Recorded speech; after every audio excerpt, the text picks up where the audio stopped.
In the sea, once upon a time, there was a whale and he ate fishes. He ate the starfish and the garfish and the crab and the dab and the plaice and the dace and the skate and his mate and the mecha eel and the pica eel and the really, truly, twily, wily eel. All the fishes he could find in all the sea, and he ate with his mouth.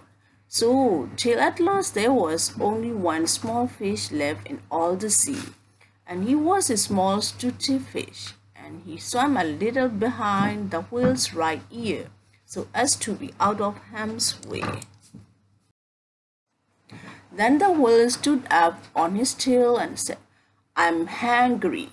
And the small stupid fish said in his small stupid voice, "Noble and genius citizen, have you ever tasted man?" "No," said the whale. "Was it like?" "Nice," said the small stupid fish. "Nice, but nubbly." "Then fetch me some," said the whale, and he made the sea float up with his tail. "One at a time is enough," said the stupid fish.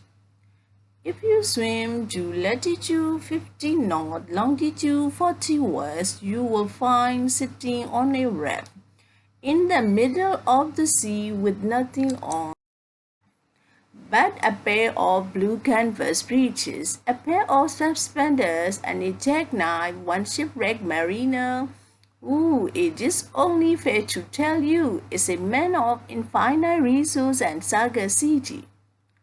So the whale swam and swam to latitude 50 north, longitude 40 west, as fast as he could swim, and on a raft in the middle of the sea with nothing to wear except a pair of blue canvas breeches, a pair of suspenders, and a jackknife.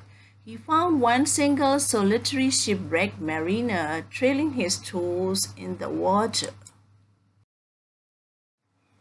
Then the whale opened his mouth back and back and back till it nearly touched his tail, and he swallowed the shipwrecked mariner and the raft he was sitting on, and his blue canvas breeches, and the suspenders, and the jackknife.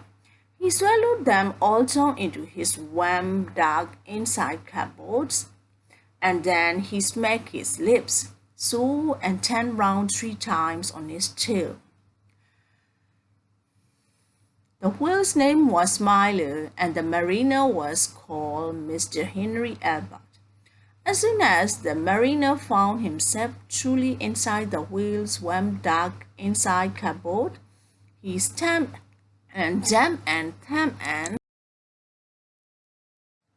beep he bam, and he pranced and he danced and he banged and he clanged, and he hit and he bit and he leaped and he creeped, and he prowled and he howled, and he hopped and he dropped, and he cried and he sighed, and he crawled and he bawled, and he stepped and he leapt, and he danced hornpipes where he shouldn't, and the whale felt most unhappy indeed. So he said to the stupid fish, "This man is very nubbly, and besides, he is making me hiccup. Then what shall I do?" "Tell him to come out," said the stupid fish. So the whale called down his own throat to the shipwrecked mariner, "Come out and behave yourself. I've got the hiccups." "Nay, nay," said the mariner, "not so, but for otherwise take me to my natal shore and the white cliffs of Albion, and I'll think about it." And he began to dance more than ever. "You had better take him home," said the stupid fish to the whale.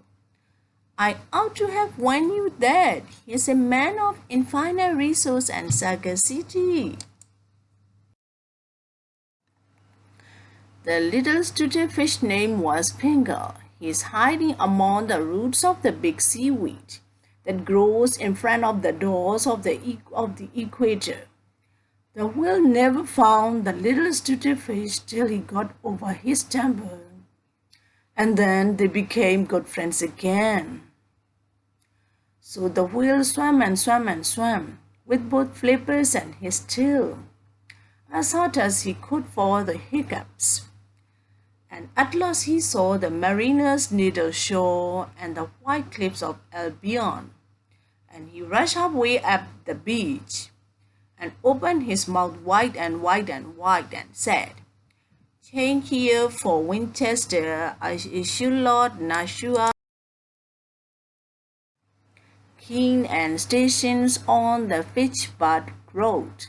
And just as he said Fitch, the mariner walked out of his mouth, but while the whale had been swimming. The mariner, who was indeed a person of infinite resource and sagacity, had taken his jackknife and cut up the reef into a little square grating all running crisscross. And he had tied it firm with his suspenders, and he dragged that grating gourd and tied into the whale's throat, and there it stuck. For the mariner, he was also an Hibernian, and he stepped out on the shingle and went home to his mother, who had given him leave to trail his toes in the water, and he married and lived happily ever afterward. So did the whale, but from that day on, the grating on his throat, which he could neither coop up nor swallow down, prevented him eating anything except very, very small fish. And that is the reason why whales nowadays never eat men or boys or little girls. The small stutty fish went and hid himself in the mud under the dorsals of the equator. He was afraid that the whale might be angry with him. The sailor took the jackknife home.